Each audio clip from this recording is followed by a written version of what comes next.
Well, hello everyone. It's another Yesshift News Desk edition. Got a bunch to talk about. There's an upcoming Strawbs documentary. We finally got an update about that. Alan White's Ramshackled has just been reissued. It's finally out on Cherry Red Records. There are a couple rehearsal clips, and there's also Miguelbass uploaded Cyberian Khatru. That's Cyberian spelled Cyberian, which was a 2 CD project put out back in the early 2000s via musicians in the alt music Yes community. So it was made by Yes fans, but not necessarily covering their songs, but I guess showing their music skills through their own compositions or what have you. And I've listened to it. I'll share my first impressions. But yeah, there's a bunch to talk about. Apologies for the delay. I meant to go live earlier than I ended up doing, but I still want to go through these now that I have everything in order. There's just been so much going on our end here, but everything we're doing fine. So let's just get to these topics. So I saw that Forgotten Yesterdays posted, ironically, a Tomorrow related clip. Tomorrow being one of Steve Howe's pre-Yes bands, and this was a video about Keith West. I believe the video was something along the lines of Keith West 2001 single Luck, and it's a 20-minute video. There's a bit of history there, and he talks about, publishing rights and whatnot. So, yeah, it was very fascinating. I definitely recommend giving that a watch.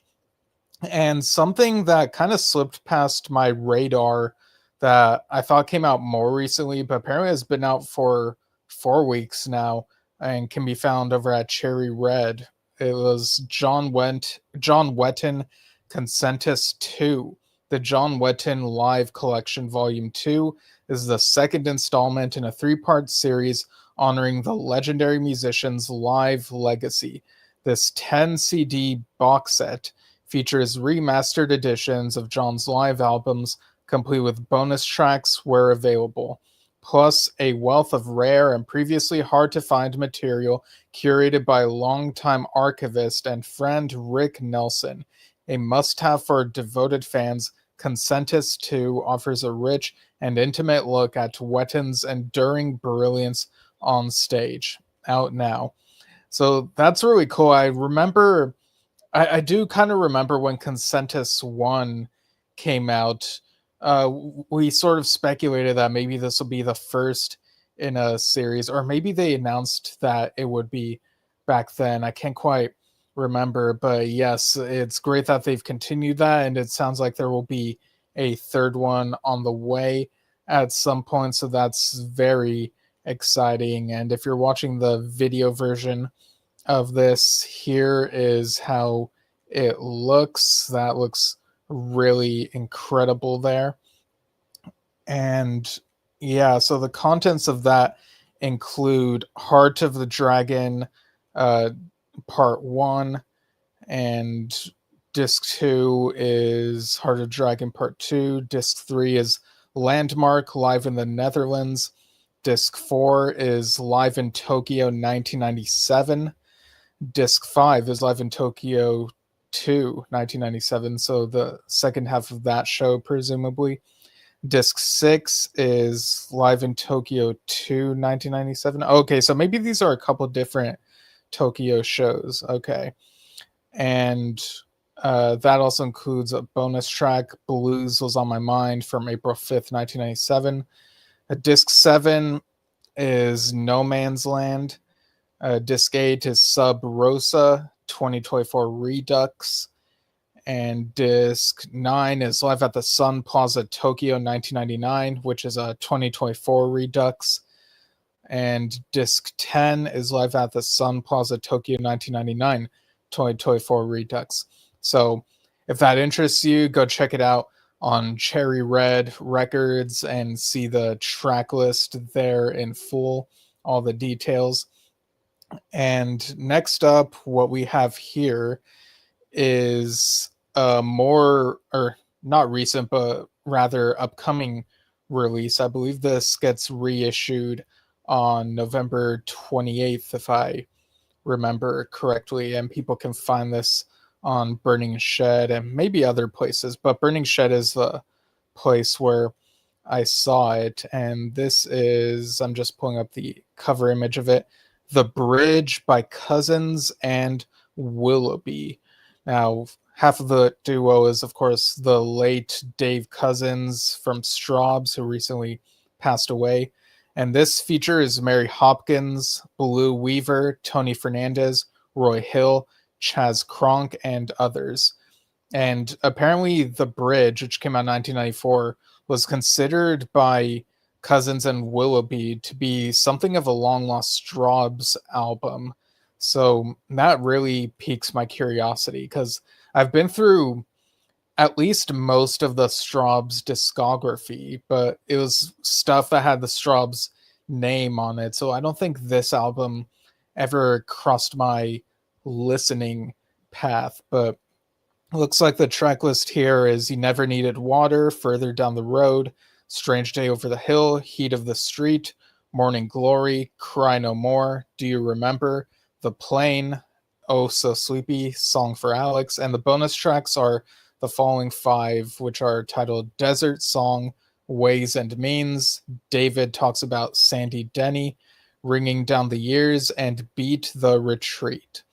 So I imagine that if David were still around, he would have been talking about, doing interviews about this. But I'm glad that this is being put out still and that people will get to rediscover this, maybe check out these bonus tracks for the first time if they haven't heard them elsewhere before. I'm not quite sure if they've been on anything else. But while we're on that Strawbs thread, a couple years ago when we interviewed Dave Cousins, and I think one of the interviews we did with Oliver Wakeman, there was also mention of this, a Strawbs documentary titled The Magic of It All, which is also the title of the last Strawbs album, which came out around then. And for a while, we'd been wondering, when is this coming out? Because I think at some point it was supposed to be toward the end of that year, 2023. But then we didn't really hear anything. But now we finally get an update via the David Cousins Facebook page. So this announcement said, a special event celebrating the life and work of David Cousins at the University of Leicester, his alma mater, at 17:30 on Wednesday, the 29th of October. So the Attenborough Arts Center at that university, which held a special place in David's heart, will host the first screening of The Magic of It All, a documentary celebrating the life, music, and legacy of David Cousins. In addition to David, former Strawbs members Rick Wakeman, Blue Weaver, John Ford, and Brian Willoughby, as well as Adam and Oliver Wakeman, Tony Vasanti, and Dick Greener, all accepted an invitation to participate in the documentary. The screening will be introduced by the co-executive producers who will be flying in from South Africa. As the AAC only holds 100 people, we urge you to book as soon as possible. The tickets, which are free of charge, will be allocated on a first-come, first-served basis and are available here. And they include the link, which is at attenborougharts.com. The Belmont Hotel, which is within easy walking distance of the AAC, is offering a special rate for the event at £83 for a single person in a double room, including full English breakfast. If you wish to book a room, please send an email to documentary at, I'm going to spell this out, commat.org. Trains run every half an hour from London St. Pancras International to Leicester Central Station, and the journey takes about an hour. The hotel is a short walk from the station. And of course, we also posted the trailer for the documentary, which is on Vimeo. And yeah, it's a really good trailer. We see familiar faces, the Wakeman men, as are mentioned there.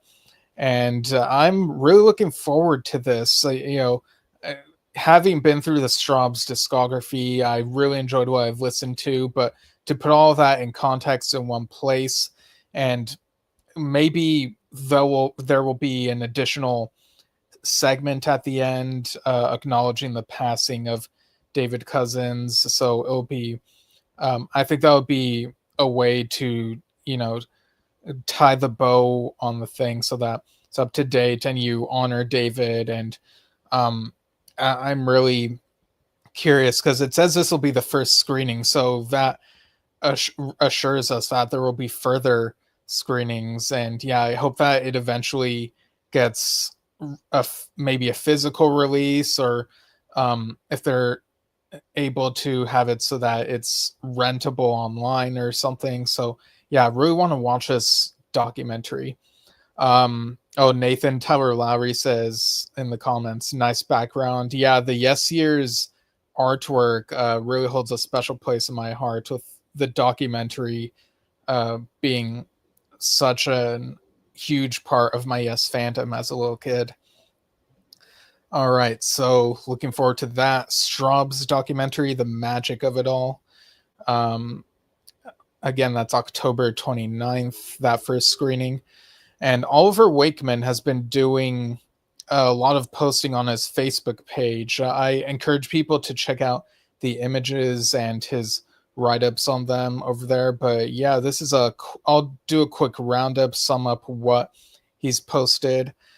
So he talked about Spinal Tap 2. He really enjoyed it. He posted a single of Don't Fly Away from his father Rick's original release of the album Soft Sword. He said this single had the same cover as the original album. I worked with the historical artist Matthew Ryan on the sleeve for the reissue album cover, which I've also added to this post. He also posted a photo of the In the Present lineup. Man, I got nostalgic seeing that photo. It really brings me back to that time in Yes fandom when we were finally getting new Yes news in real time, after that hiatus. He also posted another photo on stage with Yes, which was during a show in Laval, Canada on the 27th of June 2010. And apparently there was a choir that joined them for I've Seen All Good People. I vaguely remember hearing about that. He also posted a 7-inch picture disc of Only Time Will Tell by Asia. He really likes the B-side Ride Easy. And he also posted an Abbey Road CD? Or no, this is a picture disc of Hey Jude, released in 1988 as a 20th anniversary picture disc. Yeah, he's got all sorts of nice stuff in his possession. And he posted a double A-side single by Rick, and this was the theme from Lytton's Diary on the A-side, and Database, an early TV show all about computers, on the B-side. Neither track appeared on an album, but Oliver remembers the day they arrived at Rick's house back in the 80s.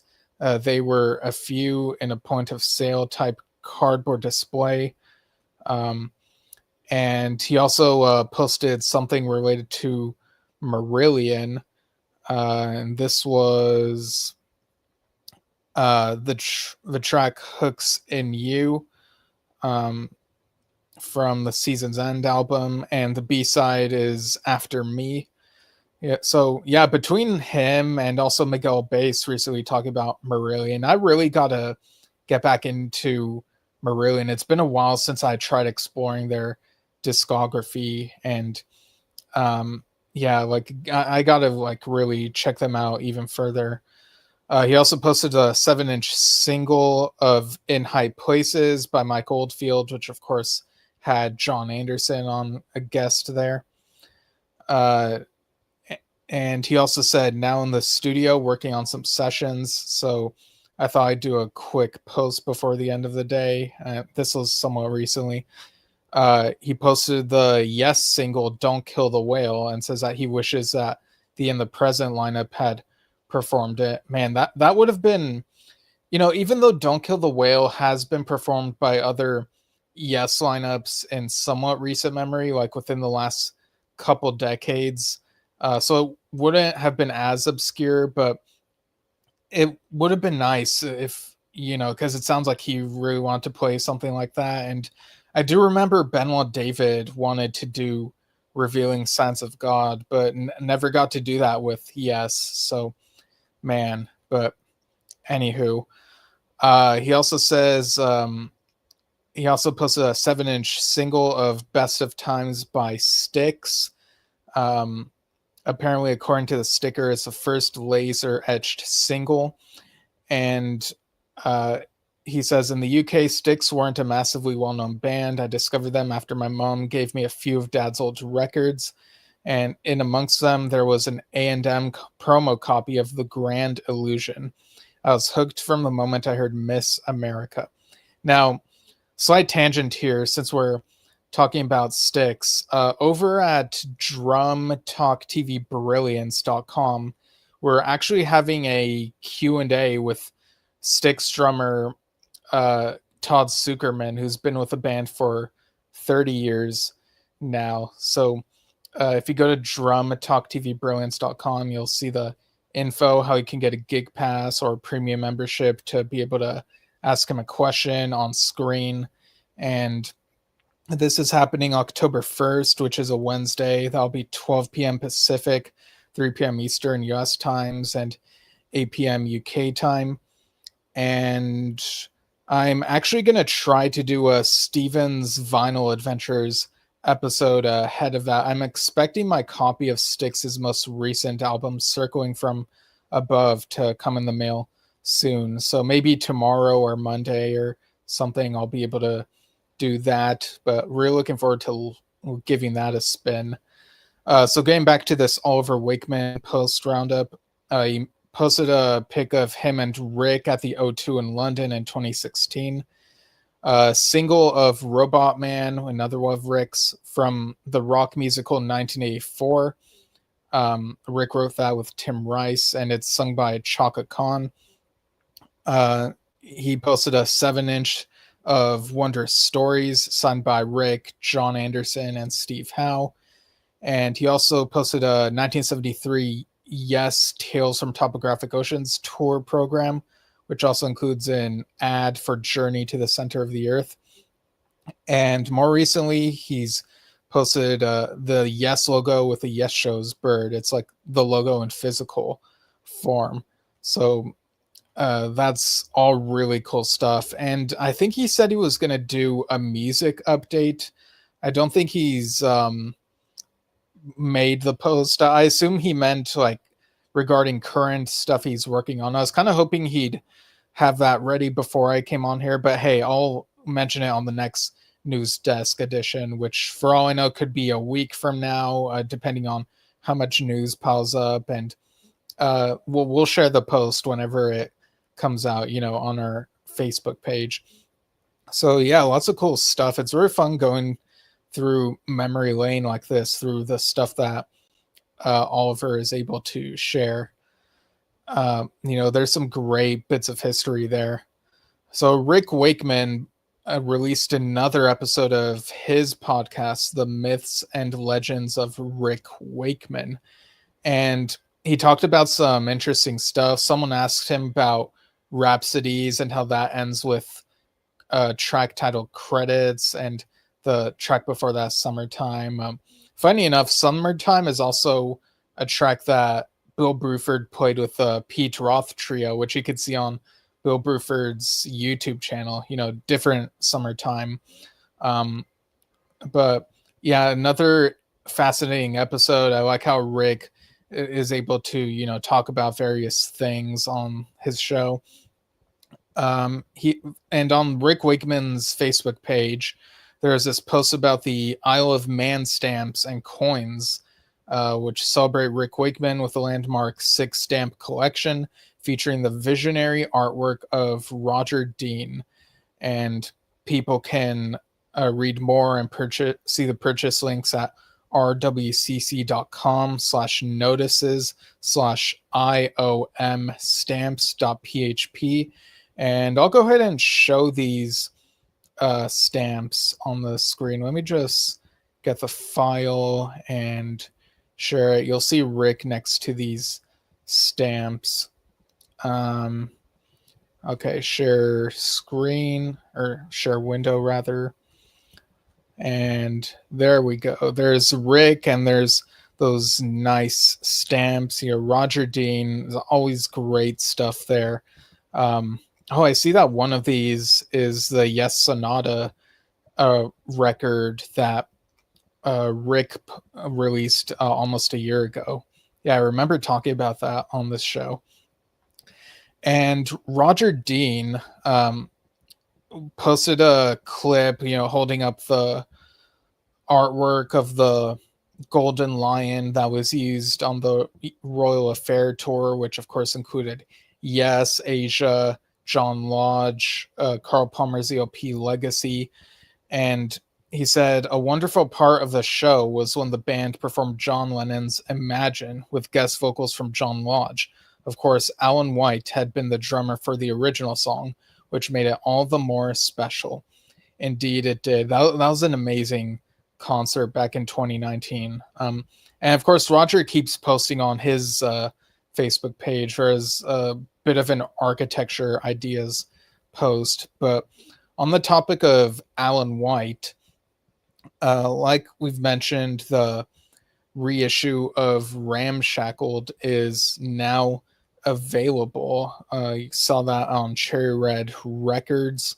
I've seen a couple different posts about it, but I'll go ahead and show you all this picture of it, of how the contents look.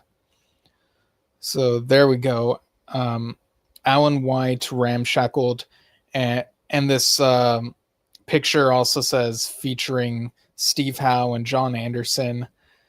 Remastered and expanded CD edition out now.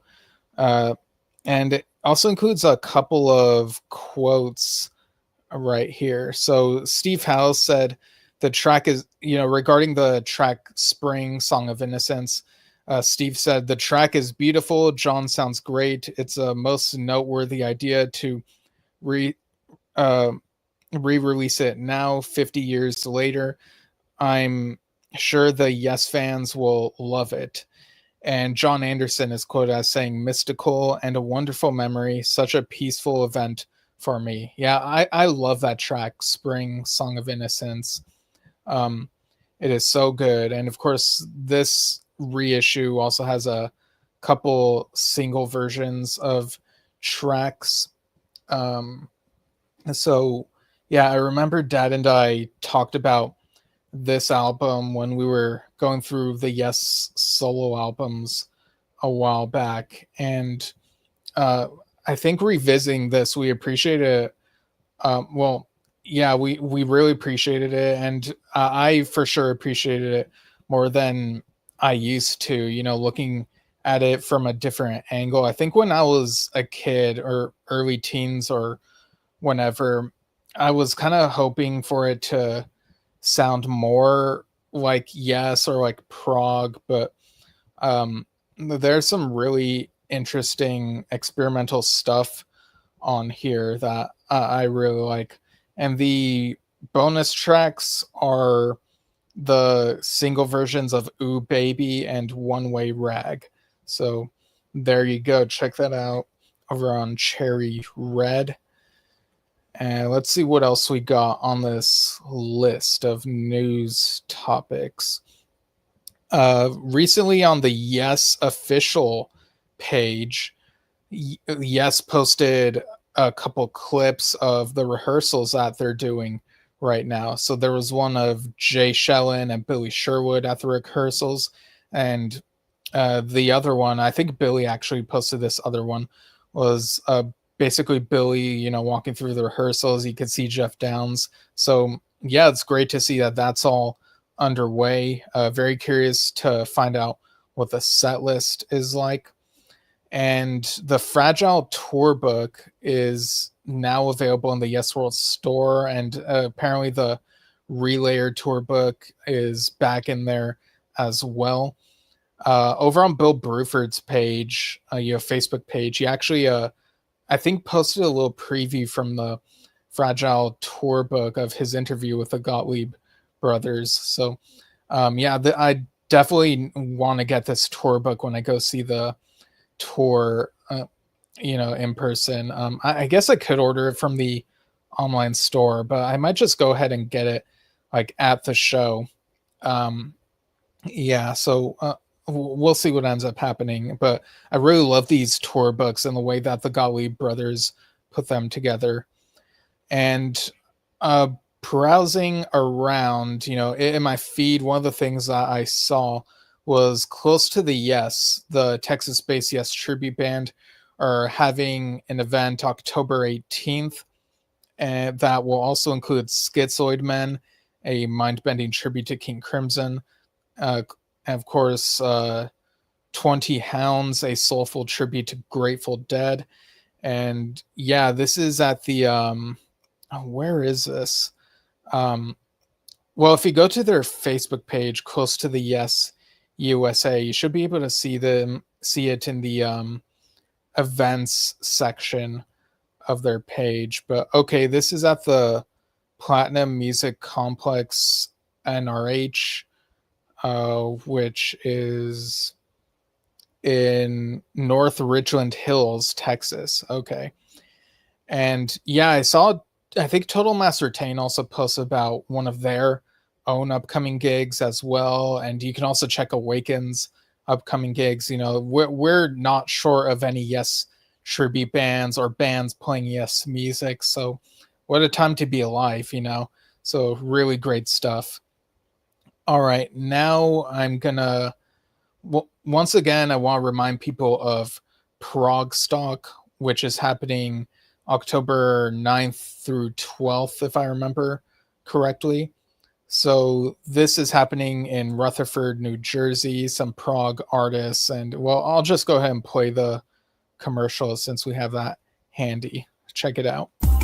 Experience Progstock, the American Northeast's only international progressive rock festival. From October 9th through October 12th, your favorite progressive rock artists up close and truly personal. This year, you'll experience I.O. Earth and the Orchestra of Sound and Emotion, Pattern Seeking Animals, Marillion's Steve Hogarth in his first ever U.S. solo appearance, special one-of-a-kind performances by Melanie Mao and Martin Schnella, We Came From Space, Rachel Flowers, Points North, Funhouse Mirrors, Peter Jones of Camel, Discipline, Flaming Row, Dave Bainbridge and Sally Manier, Mike Keneally and Beer for Dolphins, Kate Highnote Trio, The Cyberian, and for the first time as Saren Gazer, Saga's Michael Sadler with his son, Saren. Passes to Progstock are going fast and are still on sale now at progstock.com. Get your Progstock 2025 passes right now at progstock.com. Yeah, and before I forget, something I meant to mention during the Rick Wakeman stuff is that a clip of him performing Melancholia, the title track from his upcoming solo piano album, is up on the Rick Wakeman YouTube channel. It sounds very beautiful. Really looking forward to that release, so check that out. But yeah, Progstock, very exciting stuff.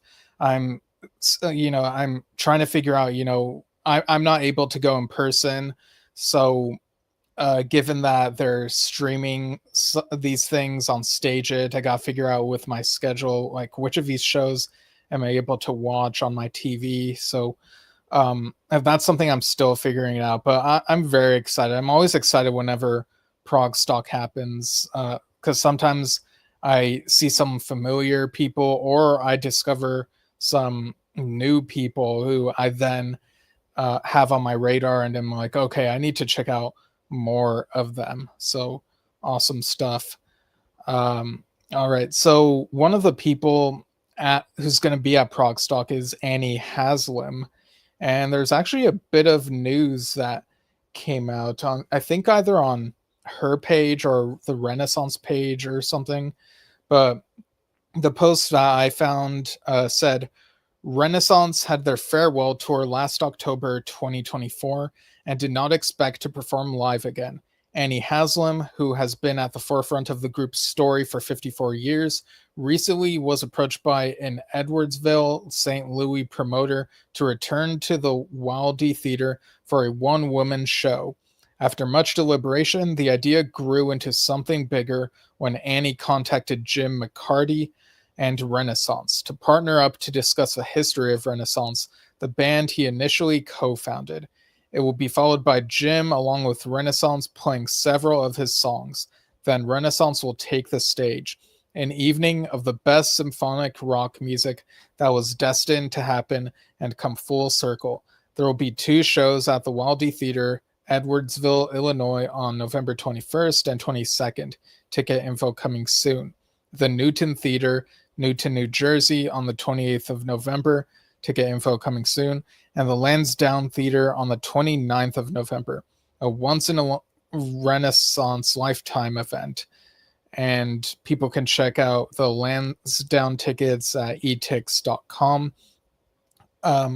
Very surprising. Yeah, I thought that after the farewell thing, I wasn't expecting this. So this will be a nice other chance for people who want to catch that Renaissance music. If any of this was near me, I would definitely try to make it. But man, what a band. What awesome music.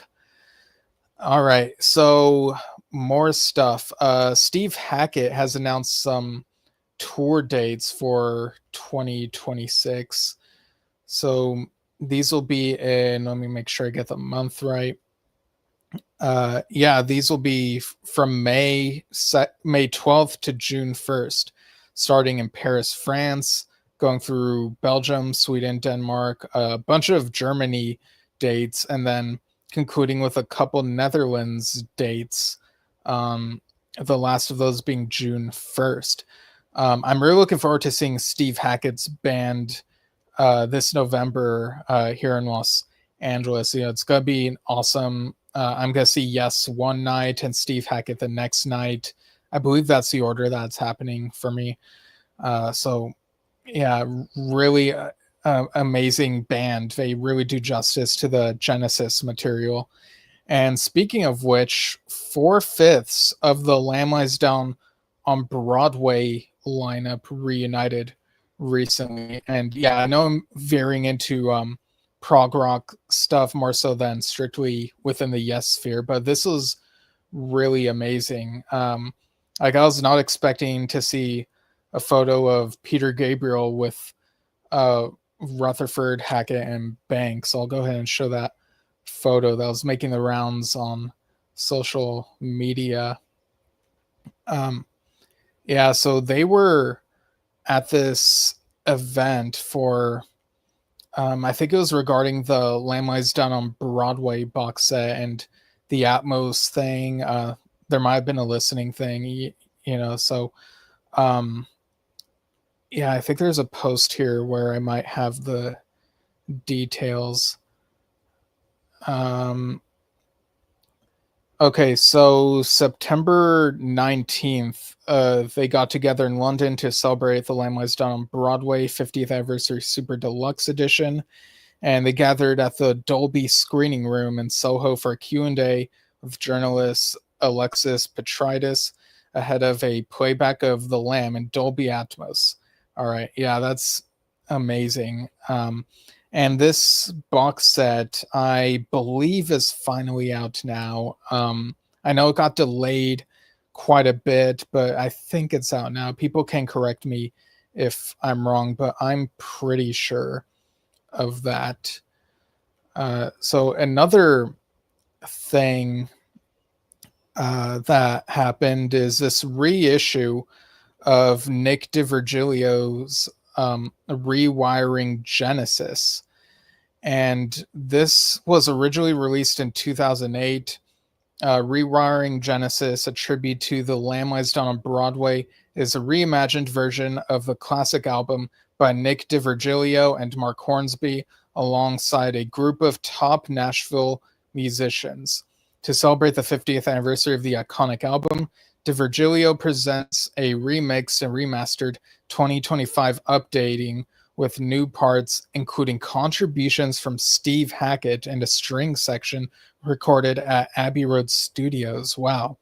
So this comes out November 28th, I believe, or sometime in November. Yeah. I got to listen to this thing.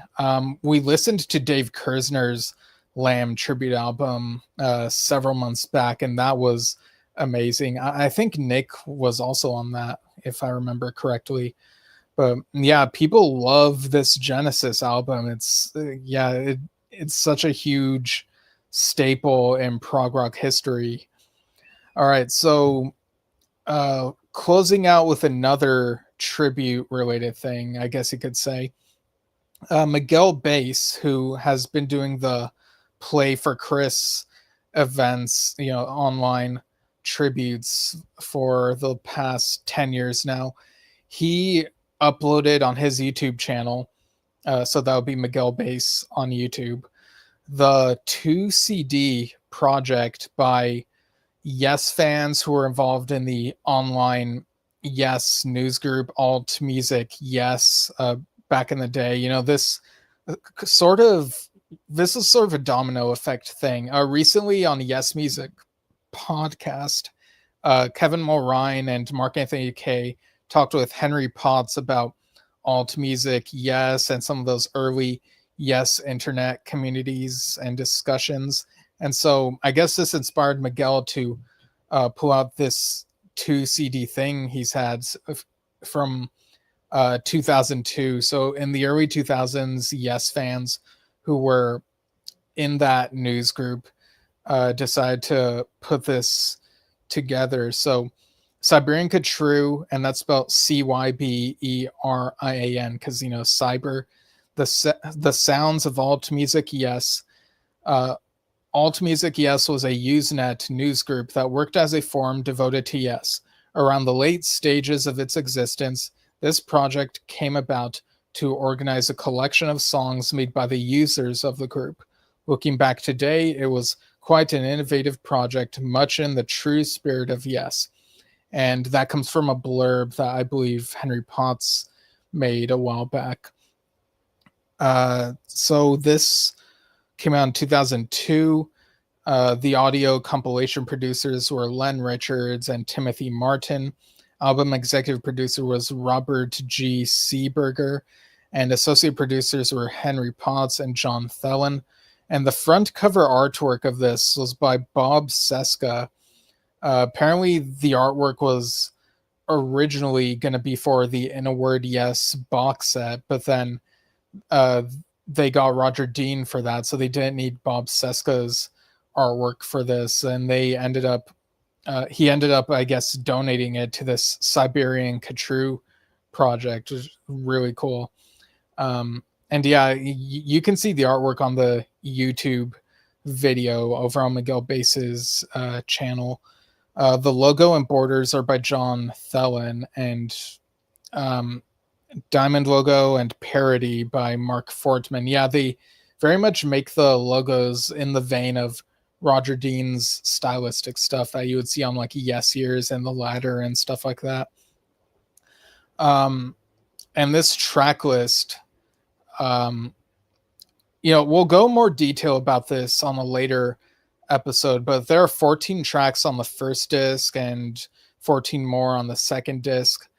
Miguel Falcao is one of the people on there, but there are a bunch of other people, Dark Sky, the Prodigal Sounds, the naming, all the credits are there in the description of the YouTube video, but I give this whole thing a listen, and I was fully expecting the whole thing to be all instrumental for some reason.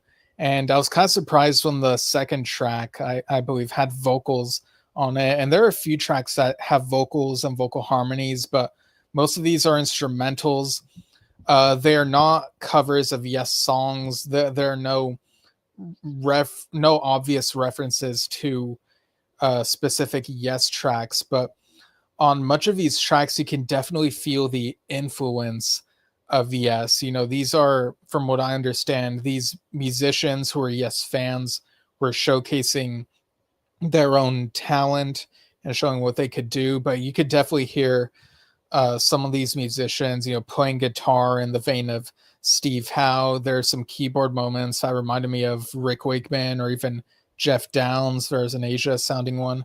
And there's a very 80s sounding track that was perhaps the most different out of all these tracks. It was called, what was this? It was, yeah, I'm trying to scroll through this track list, making sure that I see where it is.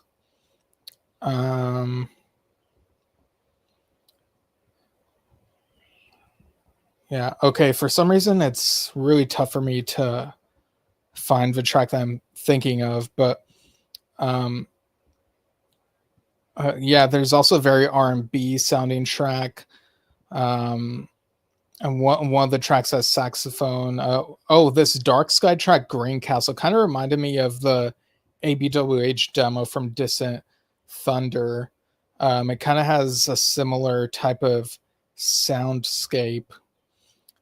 High School Sweetheart, I think, is the song I was trying to think of, by Paul Goodwin Band. That one sounds like a stadium rock ballad that might be from the 80s. So it kind of illustrates that a track by someone influenced by Yes could sound very different from Yes. These tracks aren't trying to sound like Yes, but if the influences are there in the musicianship and there for inspiration. So yeah, definitely give Cyberian Khatru a listen if you haven't. And like I said, we'll try to do a full episode devoted to that, and also trying to figure out a different episode of focusing generally on alt music. Yes, trying to put something there together. Just gotta coordinate and whatnot. But yeah, I'm really glad that this resurfaced and that Miguel posted it so that people could listen to it. It's incredible. With the Yes music, we're so used to the vocals, but this is a reminder that music is not just vocals. Vocals are amazing, but they could also be just the instruments. Like I said, most of this album is instrumental, and it's really grade A stuff right here. So yeah, that's all the news I have to report for now. I'm sure more stuff will pop up sometime soon. Let me just make sure I don't miss anything. Okay, yeah, that's it for now. And like I said, I'll be back sometime soon, and lots of stuff to talk about. And thanks for tuning into Yesshift. You could follow us at Yesshift on Facebook and YouTube. Write to us at yesshiftpodcast@gmail.com. And any feedback, suggestions, and what have you. Lots of great stuff coming up in the future, and we will see you all soon. Thanks, everyone.